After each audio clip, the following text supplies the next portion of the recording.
I want to get right to our chief White House correspondent. Mary Bruce has been tracking the reaction coming in. Mary, what more are you learning at this hour? We are now finally hearing, Rachel, from Vice President Kamala Harris. And I want to make sure that we get to this entire statement, but I'm going to read to you first the most important part here, which may be that she says, I am honored to have the president's endorsement, and my intention is to earn and win this nomination. She is very clearly in this race. As we have seen, the president, shortly after he announced that he was exiting this race, President Biden coming out and backing Kamala Harris. We have seen others within the party falling in line behind him. There has been, this delicate balance, as Karl and others have been saying. They want to come out and make clear that the party has a plan, but they also don't want to make it look and appear to voters that this is somehow a coronation at all, because obviously this is up to the delegates. Now back to this statement.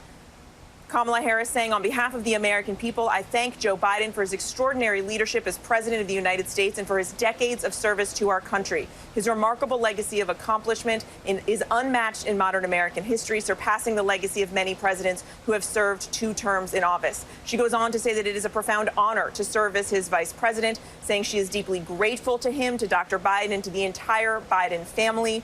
She mentions, of course, how she was friends with Beau Biden, the president's late son. That is actually how she got to know Joe Biden, was through his son. She speaks about Joe Biden as the kind of father and the kind of man that he was. She speaks about the qualities that Beau revered in him, his honesty, his integrity, his big heart, and his commitment to his faith and his family. And she describes what the president is doing here. She says, with this selfless and patriotic act, President Biden is doing what he has done throughout his life of service, putting the American people and our country above everything else. From there, she goes on to announce her intention to earn and win this nomination. She adds to that, saying, over the past year, I have traveled across the country talking with Americans about the clear choice in this momentous election. She says, and that is what I will continue to do in the days and weeks ahead. I will do everything, she says, in my power to unite the Democratic Party and unite our nation to defeat Donald Trump. She adds, we have 107 days until Election Day. Together we will fight, and together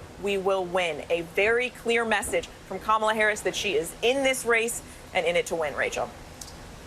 Our chief White House correspondent, Mary Bruce, tracking the very first reaction from Vice President Kamala Harris. For those who are just joining us now, we are on the air because President Biden has decided to exit the race. There was this period of time where we were hearing from the president saying that he would step aside, and that we also heard from him saying that he was going to endorse his own Vice President Kamala Harris, but we had yet to hear from her. What Mary Bruce just reported there was the very first reaction from the Vice President of the United States, making her intentions absolutely clear that she is in this race, that she plans to run. We heard from our ABC Terry Moran about some of the shadow campaigning that's already happening when it comes to who will possibly be her running mate. I want to bring in now our chief Washington correspondent, Jonathan Karl. Jonathan, your reaction to this news, Vice President Kamala Harris, no surprise here. She's making it very clear that she wants to be in this race. And she was deliberate. She was deliberate about this. She took a beat, wrote that statement, which is, of course, not only reacting to the political earthquake of Joe Biden saying he's not running, but making it very clear, declaring she is running for president. It's probably the quickest declaration of a candidacy for president we've ever seen, but she is running. She has to erase all doubt about that. She has now significant endorsements of President Biden, former President Bill Clinton, Hillary Clinton, small number, but a number of very key Democratic senators, and making it clear she expects that there will be a process. I mean, the delegates have to vote. Whether anybody stands up to run against her, that remains to be seen, but Kamala Harris is as close to being the presumptive Democratic nominee as you can be without actually having a single actual delegate in your column. And John, let me ask you to that point, how likely is it that we will see someone try to challenge her for the Democratic nomination, given the tight period of time that we have until the actual election?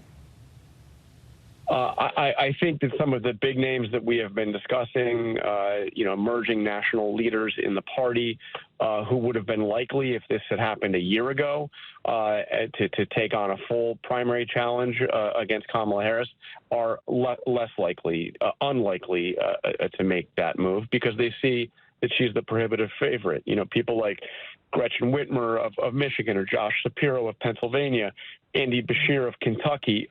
As we noted, they all put out statements thanking Joe Biden for making the decision he did, paying tribute to him, and not mentioning Kamala Harris.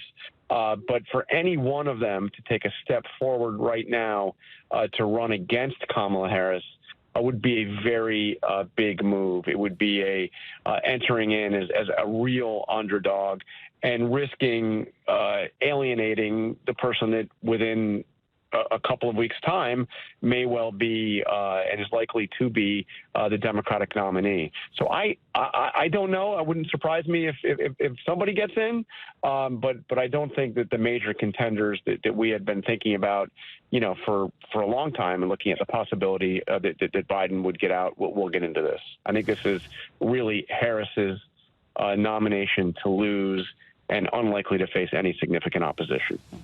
John, thank you.